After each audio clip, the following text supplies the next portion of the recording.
सच्ची सहेली, महिलाओं के लिए सबसे भरोसेमंद औषधि एवं टॉनिक। सोमा मुंडा के परिजनों से मिले बाबूलाल मरांडी। सोमा मुंडा के चित्र पर माल्यार्पण कर दी श्रद्धांजलि। पीड़ित परिजनों से मुलाकात कर बंधाया ढांढस।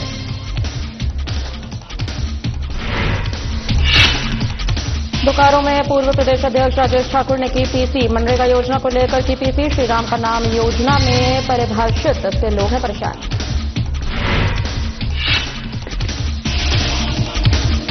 मतदाता सूची मैपिंग का काम लगभग 70% पूरा।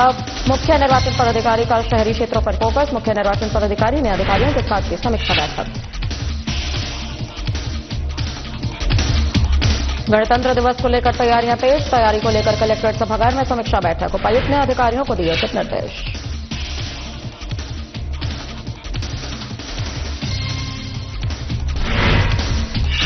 जमशेदपुर के भुइयाडीह में भव्य टूसू मेला का आयोजन। झारखंड सांस्कृतिक कला रंगमंच ने किया आयोजन। 14 से 16 जनवरी तक चलेगा विशाल टूसू मेला।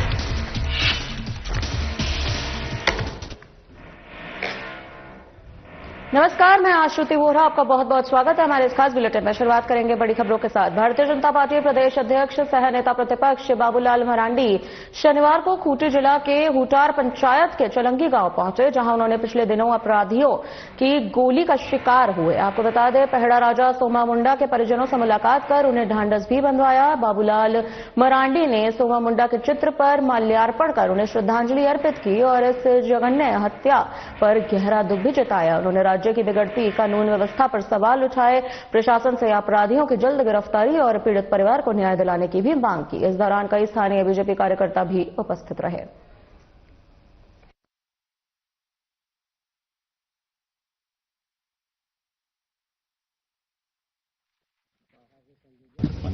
'इनके साथ किस प्रकार से लोग जुड़े हुए थे। सोमा मुंडा को मैं जानता था व्यक्तिगत रूप से, तो काफी दिलेर थे और सामाजिक कामों में बढ़ चढ़ करके हिस्सा लेते, और खास करके जिसे हम कहते हैं जल जंगल जमीन की हिफाजत करना, यानी लोगों की हक और अधिकार के लिए जो लड़ना, तो उनके एक प्रकार से स्वाभाविक गुण था। जो पढ़ा राजा थे तो जो उनका जो एक दायित्व था, जो कर्तव्य था कि वे समाज को हक दिलाना या उसके लिए लड़ाई लड़ना, तो लड़ते थे। और निश्चित रूप से मैं समझता हूं कि कई लोगों के कांटे बने होंगे और उन लोगों ने जो इस प्रकार के दुस्साहस किया है, तो निश्चित रूप से मैं कह सकता हूं कि वो लोग बचेंगे नहीं। राजधानी रांची में छात्रों का जोरदार विरोध प्रदर्शन देखने को मिल रहा है। आपको बता दें कि लगभग 2 साल से छात्रवृत्ति की राशि नहीं मिलने को लेकर एनएसयूआई के बैनर तले हजारों छात्र सड़क पर उतर आए हैं। छात्रों ने रांची के मोराबाद स्थित बापू वाटिका से प्रदर्शन की शुरुआत की और लोक भवन के घेराव का ऐलान किया। प्रदर्शन कर रहे छात्रों का कहना है कि आर्थिक रूप से कमजोर वर्ग से आने वाले विद्यार्थियों के लिए छात्रवृत्ति पढ़ाई का एकमात्र सहारा है, लेकिन लंबे समय से राशि लंबित रहने के कारण उनकी पढ़ाई और भविष्य दोनों प्रभावित हो रहे हैं। प्रदर्शनकारी छात्रों ने केंद्र सरकार से मांग की है कि जल्द से जल्द छात्रवृत्ति की राशि राज्य सरकार को जारी कर दी जाए।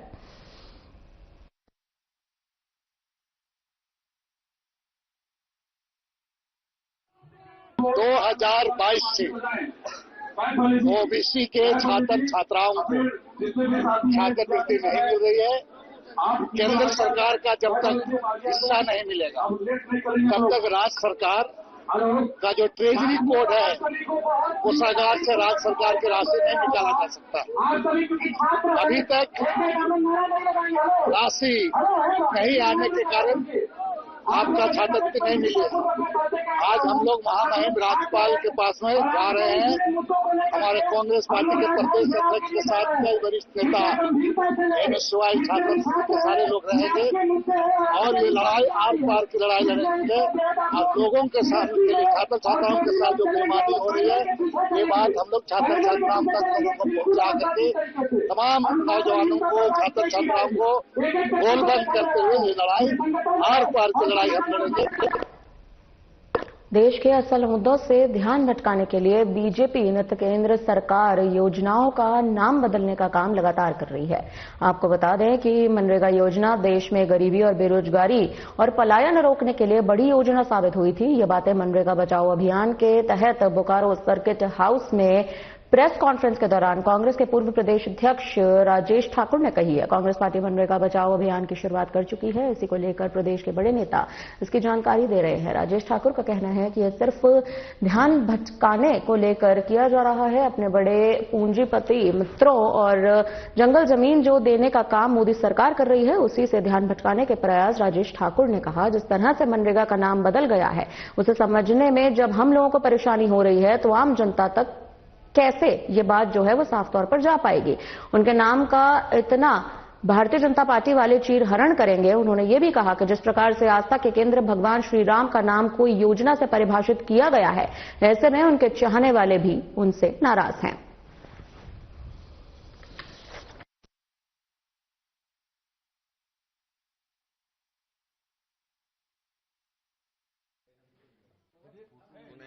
भारतीय जनता पार्टी नीति सरकार है, वो कहीं न कहीं पूंजीपतियों के इशारे पर पूरे इस मनरेगा योजना को खत्म करना चाहती है। कभी नाम बदलने की बात करते हैं और ये नाम बदलने का मतलब सिर्फ इतना ही है कि ये लोग ध्यान भटकाना चाहते हैं। जो अपने फेल्योर्स हैं, जो जिस तरह से ट्रंप धमकी दे रहे हैं, प्रधानमंत्री ट्रंप के आगे नतमस्तक हैं, और जिस तरह से इनको अडानी के साथ साठगांठ करनी है, जिस तरह से जंगलों को कटवाना है और तमाम जमीनें बेचनी है, तो उन सारी चीजों के से ध्यान हटाने के लिए महात्मा गांधी का नाम हटा करके जी राम जी कर दिया। विकसित भारत जी राम जी। शायद लोगों को समझने में कितना वक्त लगेगा जब मेरे जैसा व्यक्ति उसको पूरा नहीं कर पा रहा है।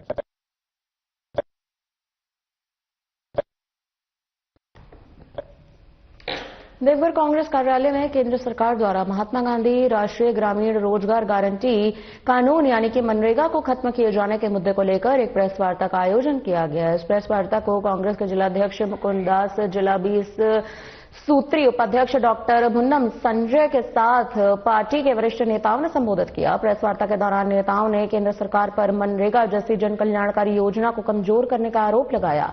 कहा कि यह योजना ग्रामीण गरीबों के लिए रोजगार की गारंटी है। इसे समाप्त करना सीधे तौर पर मजदूरों, किसानों और ग्रामीण जनता के हितों पर प्रहार है।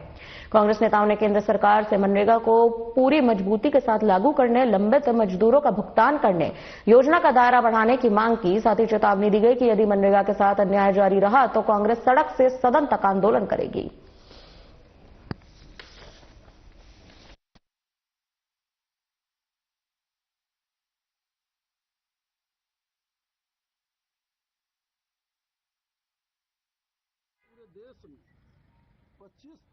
वो जो 2005 से यूपीए सरकार द्वारा मजदूरों के हित में काम की गारंटी देने के लिए जो योजना लागू की गई थी, मनरेगा योजना, विगत कुछ दिन पहले वर्तमान सरकार ने उस योजना को समाप्त कर दिया और उसके जगह एक काल्पनिक योजना लाई गई है जिसका नाम है विकसित भारत जी राम जी। इसके विरोध में कांग्रेस पार्टी पूरे ग्राम पंचायत से लेके देश स्तर तक विरोध कर रही है और ये संग्राम आरंभ किया गया। ये संग्राम आज से आरंभ हुआ है और ये पूरे देश में 25 फरवरी तक संग्राम विभिन्न चरणों में और विभिन्न प्रदेश स्थानों पर ये कार्यक्रम आयोजित किए गए।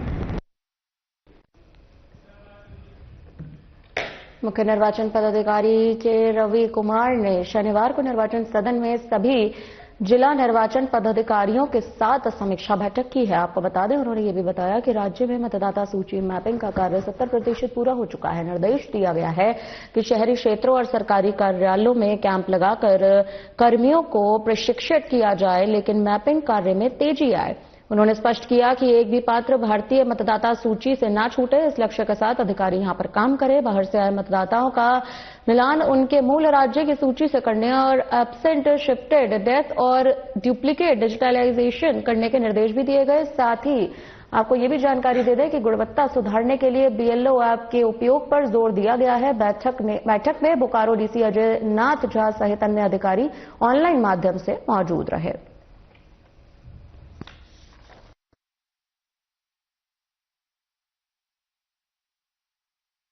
झारखंड में आज का दिन तक 70% का पैरेंटल मैपिंग कंप्लीट हो चुका है। पैरेंटल मैपिंग मतलब सेल्फ मैपिंग, प्रोजेनी मैपिंग है, ताकि 70% का वोटर है उनका 2003 के SAR से मैपिंग हो चुका है।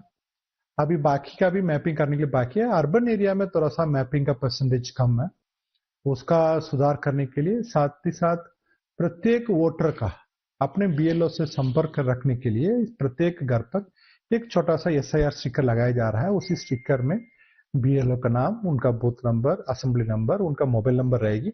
उसका माध्यम से वोटर घर बैठे बैठे अपने BLO से सीधे संपर्क करके अपने SIR को लेकर सेवा ले सकते हैं। साथ में बुकिया कॉल करके एक प्रोविजन भी ECI नेट में है।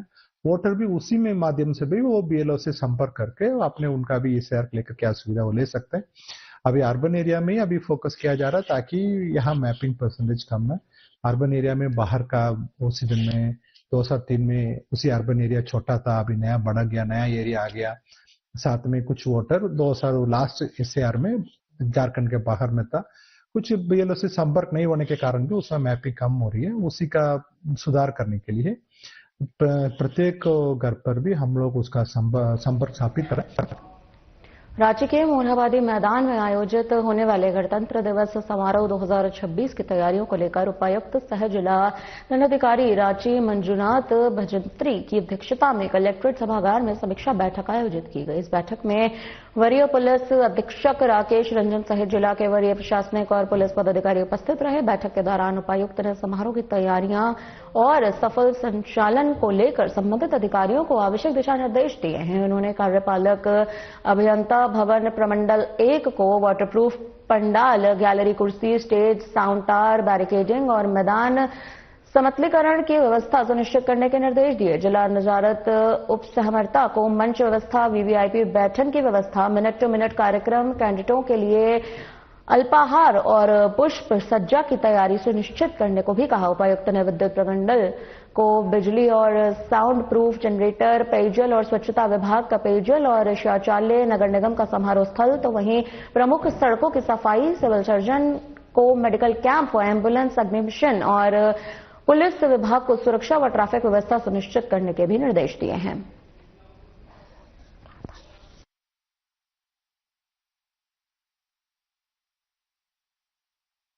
साल 2026 का 26 जनवरी गणतंत्र दिवस के आयोजन के संबंध में आज हम लोगों ने तैयारी और समीक्षा का बैठक की जिला स्तरीय, और 26 जनवरी को 9 बजे मोरहाबादी मैदान में राजकीय कार्यक्रम में माननीय राज्यपाल महोदय के द्वारा झंडोत्तोलन किया जाएगा और इस दिन परेड और झांकियों का भी प्रदर्शन होगा।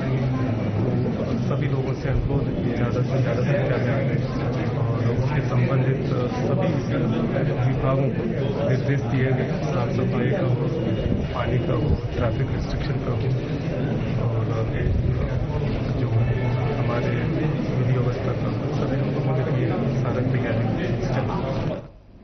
भोयाडीही में 14 से 16 जनवरी तक 3 दिवसीय विशाल टूसू मेला सांस्कृतिक कार्यक्रमों के साथ टूसू चौड़ल प्रतियोगिता का आयोजन हो रहा है। आपको बता दें, इसका उद्देश्य लोक संस्कृति, परंपरा और सामाजिक एकता को सशक्त बनाना है। शुक्रवार को संवाददाताओं को संबोधित करते हुए झारखंड के पूर्व मंत्री दुलाल भुइया ने बताया है कि मेले का उद्घाटन 14 जनवरी को किया जाएगा, जिसमें झारखंड के पूर्व मुख्यमंत्री रघुवर दास, जमशेदपुर लोकसभा सांसद विद्युत वरण महतो, जमशेदपुर के विधायक पूर्णिमा साहू समेत कई मुख्य लोगों को आमंत्रित किया गया है। इसके अलावा विभिन्न सामाजिक संगठनों, मजदूर यूनियन, आदिवासी और मूलवासी समाजों के प्रतिनिधि भी आयोजन में भाग लेंगे। 3 दिनों तक चलने वाले इस मेले में पारंपरिक टूसू गीत, नृत्य, टूसू और चौंडल प्रतियोगिता सहित कई सांस्कृतिक प्रस्तुतियां यहां पर होंगी। समापन समारोह 16 जनवरी को संध्या 5 बजे किया जाएगा, जिसमें प्रतियोगिताओं के विजेताओं को नकद राशि, साड़ी, कंबल, शॉल, चावल, अन्य आकर्षक पुरस्कार प्रदान किए जाएंगे।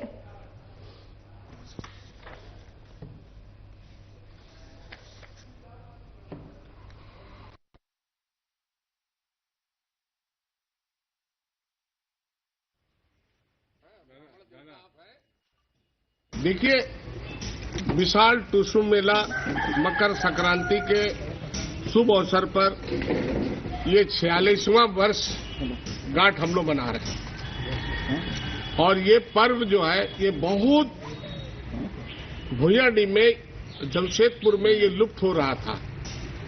इसको हम लोग बचाएं और ये संस्कृति जो है खत्म होने के कगार में था और हम लोग इसको लेके भुइयाडी के टूसू घाट, स्वर्णरेखा नदी घाट में ले आए और इस पर बहुत सारे हम लोग सांस्कृतिक कार्यक्रम करते हैं और बहुत सारे सांस्कृतिक कार्यक्रम को हम लोग बढ़ावा देते हैं। हमारे संस्कृति, हमारे जो किसान भाई मुर्गा पालते हैं, हमारे बाल बच्चों के लिए उनके कपड़ा लत्ता के लिए मुर्गा को बेचते हैं, दान प्रदान करते हैं और ये मकर संक्रांति 1 महीना का ये पर्व है। आज इस गांव में हुआ, कल वो गांव में हुआ, कल वो पंचायत में हुआ, वो प्रखंड में हुआ। इस तरह से ये सांस्कृतिक कार्यक्रम का जो है ये आगाज होता है। बोकारो में बढ़ती चोरी की घटना और अपराधियों का पुलिस से खत्म हो रहे खौफ को बनाए रखने और अपराध पर अंकुश लगाने को लेकर अब बोकारो के शहरी इलाके में रक्षक राइडर्स रात भर इलाके की गश्त में लगे रहेंगे। बोकारो पुलिस लाइन से आज रात में ड्यूटी करने वाले रक्षक राइडर्स को बोकारो एसपी हरविंदर सिंह ने हरी झंडी दिखाकर रवाना किया। रक्षक राइडर्स को कई अधिकार भी दिए गए हैं। रात में कोई भी व्यक्ति पकड़ा जाता है तो उससे पूछताछ और थाने ले जाकर उसको सुपुर्द करने का भी काम करेंगे। इसकी जानकारी देते हुए बोकारो एसपी हरविंदर सिंह ने बताया कि बोकारो में लगातार अपराध की घटनाएं बढ़ रही हैं। अपराधियों के मन में पुलिस का खौफ पैदा करने और अपराध को रोकने के लिए यह प्रयास लगातार किया जा रहा है। उन्होंने कहा कि हमें उम्मीद है कि अपराध रुकेगा और अपराधी जिस तरह से बेखौफ होकर घूम रहे हैं उन पर भी अंकुश लगने का काम होगा। उन्होंने कहा कि पेट्रोलिंग कई ऐसी जगह है जहां पहुंच नहीं पा रहे थे, ऐसे में रात भर रक्षक राइडर्स घूम घूम कर इलाके में सुरक्षा और अपराध को रोकने का काम जरूर करेंगे।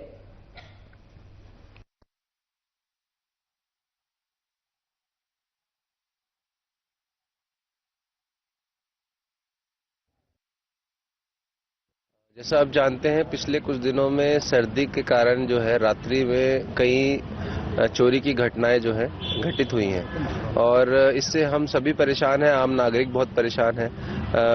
डिस्पाइट मल्टीपल अटेम्प्ट्स और एफर्ट्स हमारा जो कहीं ना कहीं कुछ ना कुछ कमी रह जा रही है, तो उसको हमने बहुत बैठ के सभी यहाँ जितने ऑफिसर्स हैं सबने बैठ के काफी चर्चा करी, काफी डिस्कस किया कि क्या कर सकते हैं। तो एक आइडिया निकल के आया कि क्यों ना एक रात्रि QRTs जो होती हैं रक्षक राइडर्स की बना के रात में जो है पूरी रात भर भ्रमणशील रहे।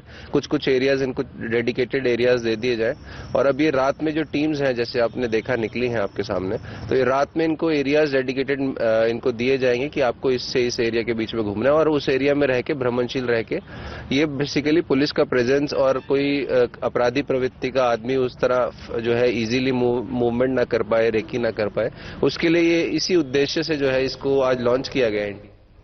राष्ट्रीय विधिक सेवा प्राधिकरण नई दिल्ली के तत्वाधान में झारखंड राज्य विधिक सेवा प्राधिकरण रांची और जिला विधिक सेवा प्राधिकार जामताड़ा के संयुक्त प्रयास से नशा मुक्त भारत, नशा जागरूकता और स्वास्थ्य मार्गदर्शन विषय पर नालसा डाउन योजना 2025 के तहत कार्यशाला का आयोजन किया गया। कार्यशाला में जिला विधिक सेवा प्राधिकार जामताड़ा के सचिव पवन कुमार ने अपने संबोधन में नशे को समाज के लिए एक गंभीर अभिशाप बताया है। उन्होंने ये भी कहा कि नशा मानसिक, शारीरिक और आर्थिक रूप से व्यक्ति को कमजोर बना देता है। नशे के सेवन से लिवर, किडनी, फेफड़े जैसी गंभीर बीमारियां यहां पर होती हैं। वहीं कई लोग डिप्रेशन का शिकार भी हो जाते हैं, अपने ऊपर नियंत्रण खो देते हैं और सही निर्णय लेने में असमर्थ हो जाते हैं।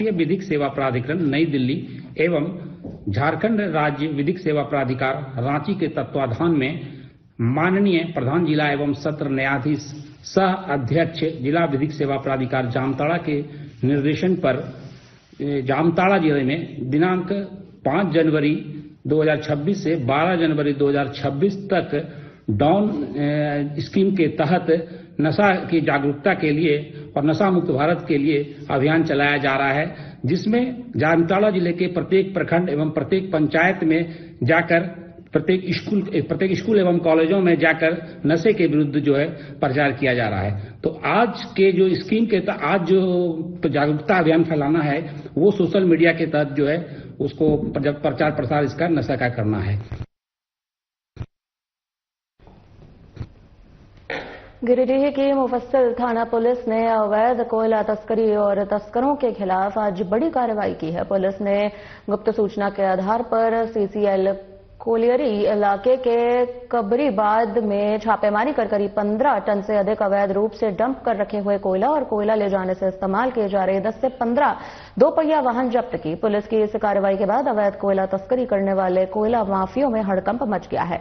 बता दें कि मुफस्सिल थाना प्रभारी श्याम किशोर महतो ने नेतृत्व में हुई इस कार्रवाई के बाद सीसीएल कोलियरी इलाके में अवैध रूप से कोयला की तस्करी करने वाले सिंडिकेट के सदस्यों में भी हड़कंप मच चुका है।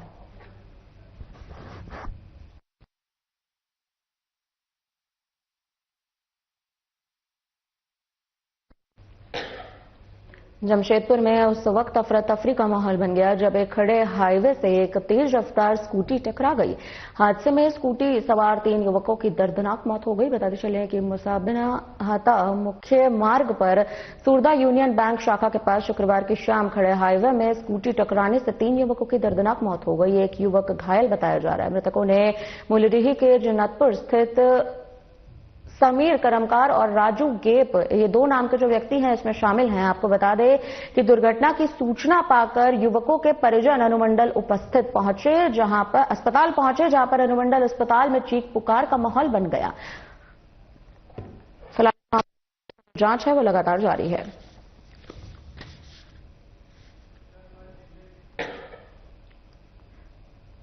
चरचास थाना क्षेत्र के चरचास प्रजापति पेट्रोल पंप के सामने स्थानीय महिलाओं ने जमकर हंगामा काटा। जानकारी के मुताबिक पंप के सामने new look smart message ladies और जेंट्स पार्लर का संचालन एक महिला के द्वारा किया जाता है। स्थानीय महिलाओं का आरोप है कि इस पार्लर में दह व्यापार का धंधा किया जाता है, जिसमें बड़े बड़े घर के नाबालिग बच्चे मसाज के नाम पर आकर गलत काम कर रहे हैं। महिलाओं ने कल देर रात इसको लेकर जमकर हंगामा काटा, जिसके बाद शास एसडीएम के द्वारा मजिस्ट्रेट भेजा गया और लोगों को शांत कराया गया। जिस दुकान में ये पार्लर चल रहा है उसके मकान मालिक ने भी संचालक पर एसडीएम के न्यायालय में मामला दर्ज कर रखा है। आपको बता दें इसे खाली करने का भी आदेश न्यायालय के द्वारा दिया गया है।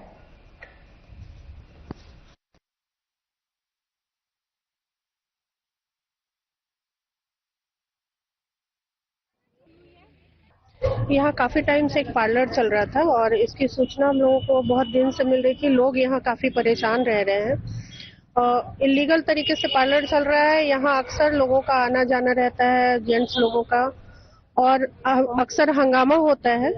तो इधर पिछले कुछ दिनों से हम लोग थाना को संपर्क किया हमने, और थाना का जो अभी तक आया है उसके हिसाब से पॉजिटिव रिस्पांस मिला है। और उम्मीद करती हूँ कि आज उन्होंने बोला है कि मजिस्ट्रेट मैडम के निरीक्षण में इसको जो है वो ताला लगाया जाएगा। ये यहाँ पे हम लोगों को कुछ दिन से ऐसा लग रहा था कि कुछ गलत हरकत हो रही है। सामने एक दुकान है जहाँ पे मेंस लुक स्मार्ट लिखा हुआ दुकान का नाम है, और एक लेडीज है जो मुझे लगता है आए दिन से ड्रंक रहती रहती है, और 3-4 लेडीज मिलकर यहाँ पर गलत हरकत कर रही हैं। इनके आसपास में पूरा जो गंदगी इनकी फेंकी जाती है, उन सब से ये पता चलता है कि यहाँ पे बहुत गंदा काम हो रहा है।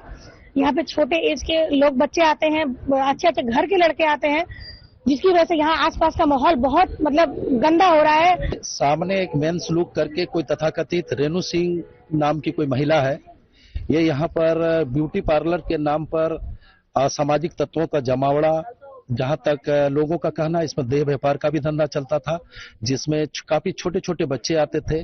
जिस व्यक्ति ने अपनी जमा पूंजी से इस मकान को एक महिला समझ करके रेंट पे दिया हुआ था, उनका भी 2 से 3 साल तक इन्होंने बकाया रखा, भाड़ा भी नहीं दिया। ठंड के बढ़ते प्रकोप को देखते हुए कोडरमा नगर पंचायत के कार्यपालक पदाधिकारी शंभू प्रसाद कुशवाहा ने जानकारी दी है कि नगर पंचायत कोडरमा और नगर पंचायत डोमचांच क्षेत्र में आमजनों के लिए अलाव की निरंतर व्यवस्था की जा रही है। साथ ही साथ जरूरतमंद के बीच कंबल का भी वितरण किए जाने का दौर लगातार जारी है ताकि आम जनमानस को ठंड में कठिनाइयों से बचाया जा सके।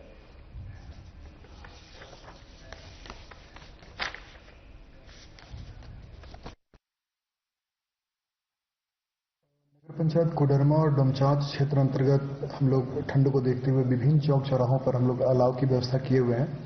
प्रत्येक दिन हमारा स्टाफ जाता है, उसके लिए एक डेडिकेटेड टीम हम लोग गठन करके भेजे हुए हैं, वो प्रत्येक दिन अलाव जलाता है। दूसरी तरफ जो काफ़ी बुजुर्ग हैं, काफ़ी गरीब हैं, जिनको कंबल या रहने का पर्याप्त व्यवस्था नहीं है, वैसे लोगों को हम लोगों ने एक लिस्ट तैयार करके पुराने जो वार्ड पार्षद हैं, पूर्व वार्ड पार्षद, उनके सहयोग से लिस्ट तैयार करके हम लोग डोर टू डोर जा करके भी और एक जगह कैंप स्थापित करके भी हम लोग कंबल का लगातार वितरण कर रहे हैं।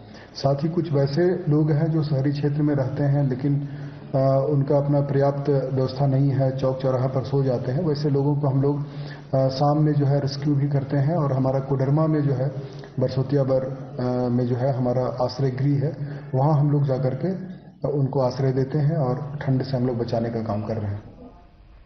फिलहाल के लिए इस बुलेटिन में इतना ही। मुझे दीजिए इजाजत। नमस्कार।